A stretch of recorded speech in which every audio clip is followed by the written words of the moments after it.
to another episode of CI Diaries. I'm Kristy Placido. And I'm Carrie Toth. And today we're going to be talking to you about how to handle the haters. We know that there are probably people that question your practice and ask you to explain and defend the decisions you make on the curriculum that you bring into your classroom. And we want to talk to you about ways that we have handled that in our classrooms and hopefully give you ideas for how to handle them in your own classroom. So, Kristy, you go ahead. Well, I was just going to say, I think that we're in a unique position as teachers who are teaching for acquisition because our way of teaching in the grand scheme of things is still kind of new. It's new for a lot of people. Yes. And I think that we're often in the position of having to be the ones to defend ourselves or explain why we're doing something that's like a little out of the norm. And I think the opposite is not true. Things that are legacy practices that have not been very effective for language students are not questioned, and no one has to provide research for practices that continue to go on, like separating present tenses only first year and past tenses only second year. Those things are not effective in language instruction. We know they need to hear all the tenses all the time. So, yes, I agree with you. We definitely are in kind of a unique position sometimes in that way. Yeah, and I think we're also just, as a teaching profession, we're really under scrutiny all the time. Especially nowadays. I think that parents, administrators, other teachers, students, everybody just has more access to us in general. And it's just kind of easier to see what teachers are doing. We might be posting our lessons online. Students may have their own device that they're bringing home, and parents are maybe more in touch with their activities and their grade and things like that. So we're just generally being scrutinized, but it could come from a parent, it could come from students, it could come from colleagues, it could come from your administration. But there may come a time when you find yourself in a position of someone's questioning what you're doing, and how are you going to respond to those questions? And I think a lot of times when it is coming from maybe a parent, they have learned language a different way, and so they don't understand how to help their student. Or when it's coming from a colleague, sometimes as teachers, we have maybe approached sharing what we feel about language learning with the kind of zeal that people share religion with, and we don't always remember that it almost sounds like an accusation of "you're wrong, I'm right," and that can make people bristle up and not want to look at things that might be good practice in their classroom. So in some cases it can come from that, and in some cases it can just come from, I've been teaching 29 years. I don't want to change things in my last 6 years. And then I think administrators get brought into it because parents and colleagues are going to see the administrator and they're just trying to referee a whole situation. So there are a lot of cooks in the kitchen right now. Yeah, definitely. Yeah. And, really, there is a lot of research that supports what we're doing. I don't even think that's in question. I can't say that we can point to any one definitive piece of research that is just the holy grail that knocks everybody else off the pedestal. But, there is no research that shows that teaching for acquisition is not effective. And there really is no research showing that teaching grammar, teaching discrete grammar points, teaching vocabulary lists. There's no research that supports that as being more effective either. So research is great. It's great if you can show that you're teaching in a research-based way, but that is not necessarily going to be what saves you ultimately. So you kind of almost have to have, I think, an elevator speech of what you do. I agree. Prepared. I think that's so important because we have to be our own defense, sort of. We have to be prepared. And I think a lot of teachers who come new to acquisition driven ideas, and especially acquisition driven curriculum, when a teacher picks up something that isn't commercially produced or a resource that they've picked up from someone or that they learned about at a workshop, and it isn't something that is commercially produced, that those are the kinds of things that often get called into question. And so they have to be ready to defend with why that's what's best practice for their students. So some of the things that I've read that really support the things that we're doing are ACTFL's 6 core practices. You know, ACTFL, our national language organization, stands behind putting grammar in its place, and that place is in context. It does not say, don't ever teach your students grammar. That's not what anybody's saying. What they're saying is, don't drill and kill them. You should definitely teach them grammar in the context of the classroom lessons, and through pop-ups, and you know, as often as possible say, now what did that end mean on the end? What and they get the grammar that way. And what about you? What do you think? What are some things you've read that have kind of helped shape your thinking and helped you develop your elevator pitch? Gosh, you know, I do find myself relying on Stephen Krashen's work quite a bit. But I also find that, you know, Stephen Krashen's work has been around for a while. And I think that he has his own crowd of haters sometimes. So, you know, I like to find people that support the same things, but who are different people, maybe people who are a little newer to the scene. So, you know, I look to the work of Lichtman. Yep. Bill Van Patten is another one that is kind of a go-to. Florencia Henshaw and Maris Hawkins, Eric Herman. Yeah. I mean, there are some really great contemporary voices out there. But it's hard to boil research down really into a soundbite. And I think a lot of it is just speaking with some confidence and authority about what you're doing, you know, like knowing that you're the expert in your classroom and knowing that you have the right to explain, this is why I'm doing this. I know that students acquire language through hearing it and through reading it, and it must be comprehensible for them in order for them to be acquiring language. So those are two conditions. Like you cannot negate that has to happen. I mean, for it, no matter what method or approach you're using, you cannot negate that comprehensible input has to be happening in order for language to be acquired. And comprehensible input is not a method. It is the key ingredient to a language classroom that works, that functions. And so having the kids exposed to that input. And I love what you said.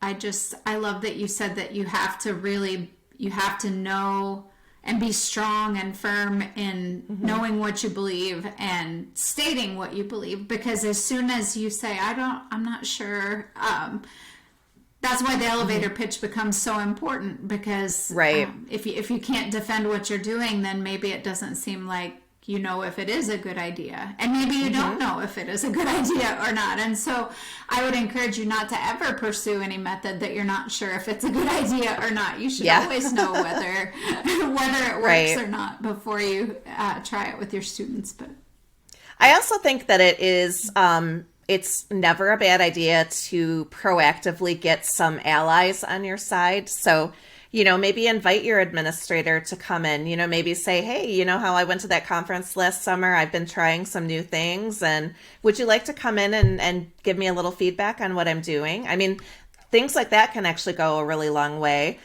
Maybe in the beginning of the school year, send out a little newsletter to your students and their parents, explaining a little bit of what's going on in the students' brains as they're acquiring language and how you plan to help make those conditions optimal in your classroom. I think just being ready for for someone to challenge you and being ready for a response. And after you've been doing it for a while, you're going to hear a few things repeatedly, and you'll know what works and what doesn't work to respond to those people. Students often will be questioning you if they have had maybe a different type of instruction one year, and then they come into your classroom and it looks and feels a lot different to them. And I've always found, especially if they're really strong, high-powered academic students, they tend to get a little nervous when they realize that, I don't think this is a conscious thing that they realize, but I think that they can sense that they're not going to necessarily be able to stand out in your classroom the way they have in more traditional types of classrooms. Right. I think, too, that anecdotal evidence is very, very strong. Mm-hmm. And so for my students, we have implemented at our school, I'm in Illinois, and so we've implemented the Seal of Biliteracy. And Illinois offers two different levels of the Seal of Biliteracy. We have the state commendation toward biliteracy at intermediate 1 through intermediate 4 on the Apple exam, which is intermediate low through intermediate mid-high border. And then intermediate 5 or intermediate high plus is the Illinois State Seal of Biliteracy. And we also award the Global Seal of Biliteracy through Global Seal of Biliteracy. And that gives us 3 possible awards that students can earn. And we have a high volume of students that are achieving awards. And so when you have a classroom that is producing students who are earning awards at these levels of proficiency that are so high after 4 years of instruction, the proof is really in their hardware. Right. And, you know, if you're kind of new to the scene and you don't have that data to share, there are lots of teachers that can share data with you. Carrie is a perfect example. She has multiple years of Apple test results. Darcy Pippins is an example of an AP teacher. She teaches in Norman, Oklahoma, and she gets close to 100% pass rate on the AP test. There are just teachers that are doing some amazing work and they have the data to back it up. So just gathering some data like that can be really helpful until you actually have data of your own to provide. Yes, I agree. And I've shared the data. And, you know, the cool thing about keeping data, and once you start, I would encourage you, if you are just starting out on your journey toward acquisition, if you're on the fence about whether you even think that it's worth it to, you know, wade into the waters of doing more input-based teaching methods, give a test, give a performance toward proficiency-based test at the springtime this year. I usually give mine at the very end of February so that we have all of our results back by graduation time and I can award my awards to my students. But give it for the first year. And that first year, it really showed where our deficits were. And it showed me that I needed to be doing more reading and that we needed to be having more class discussions around those topics. But my kids couldn't discuss the topics unless we'd had a ton of input about the topics. Yes. And so I really had to focus on building in all that input and backward designing these lessons so that they would be ready. And I didn't have that with other programs that I've used in my classroom because they would ask them at the end on the test to write a letter to their Aunt Frida to tell her they were coming over for dinner on Wednesday.